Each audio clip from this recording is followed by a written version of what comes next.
In the Buddhist tradition, we speak of love in terms of true love, in terms of loving kindness, compassion, joy, and equanimity, or non-discrimination, or inclusiveness.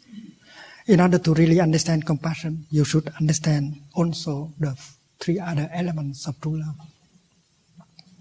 The first element of true love is loving kindness, maitri. It has the power to offer happiness. If love cannot offer happiness, it's not true love. Your true love offers you happiness and offer her happiness. It's not the willingness to offer happiness. Because if you don't understand the other person, the more you try to make him happy, the more you make him suffer. So understanding him, understanding her suffering and need before you can practice loving kindness, maitri. In Asia, there is a fruit called durian. Many people crave for it, but for me, I cannot eat it.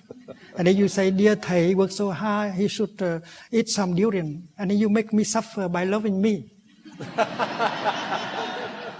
So we should understand the other person in order to really make him happy.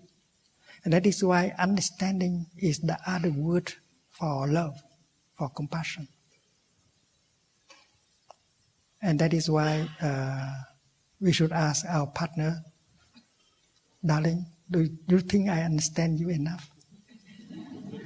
If I don't understand you enough, please help me. My wife is right there.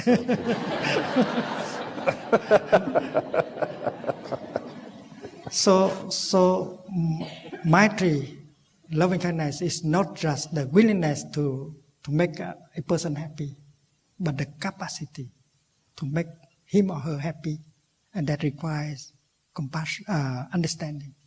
And understanding requires time in order to look deeply. And then the second element is compassion, which is a karuna.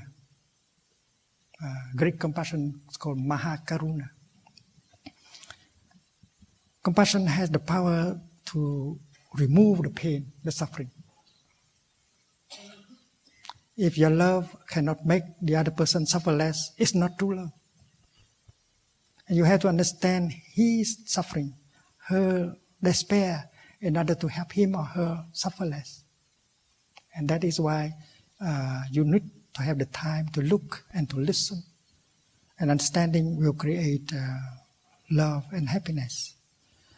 And the practice is that you have to apply that for yourself. You have to apply, you have to be able to offer you happiness and compassion. Do we have enough compassion towards our body, our feeling? Do we know how to handle our body to make it suffer less? Do we know how to handle a feeling so that we can help calm down the feeling or emotion? That is self-love. The capacity to love another person relies entirely on your capacity to love yourself and take care of yourself. That is true with compassion. And the third is joy, mudita. If by loving you make the other person cry every day, that is not true love. So you create joy for yourself and for the other person. And there are many practical ways to create joy without having to go to the market and buy something to offer him or her. Suppose you say you breathe mindfully and you bring your mind home to your body, you become fresh and pleasant, and you go to her and you say, darling, you know something? I'm here for you.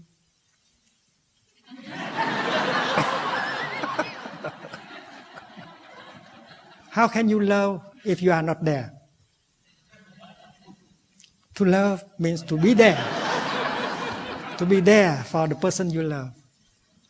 If you are so busy in your work, if you are so busy making money, and then you have no time for yourself and for your beloved one. And that is why mindful breathing, mindful walking, to bring your mind home to your body and to be relaxed, fresh, and loving, and pronounce the mantra, darling, I am here for you. And that is to bring joy for yourself and for the other person. And when you are truly there and offer your presence to him or to her, you have a chance to acknowledge the presence of the other person as something very precious to you. And that is why you can pronounce the second mantra. Darling, I know you are there and I'm so happy. That is, to be loved means to be recognized as existing. And if you drive your car and you think of everything else except the person sitting next to you, she cannot be happy at all. So while driving, you use your mindfulness, embrace her, and you say, darling, you know something? I know you are there next to me. I am so happy. So there are very simple practice like that, practice of mindfulness that can bring joy. And if he is in the office, you can practice the mantra of your telephone or send him an email with the content, darling, I know you are there and I'm very happy. And that is why creating joy is true love. And the fourth element is inclusiveness. We cannot understand compassion deeply without understanding the fourth aspect of true love. In true love, there is no discrimination anymore between the lover and the beloved one. You cannot say, that is, darling, that is your problem.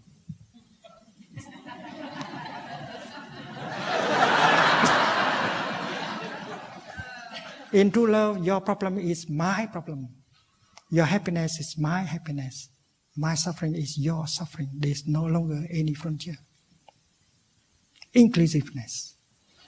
In true love, happiness and suffering are no longer individual matters. And if you continue to love like that, you begin to embrace all of us into your love.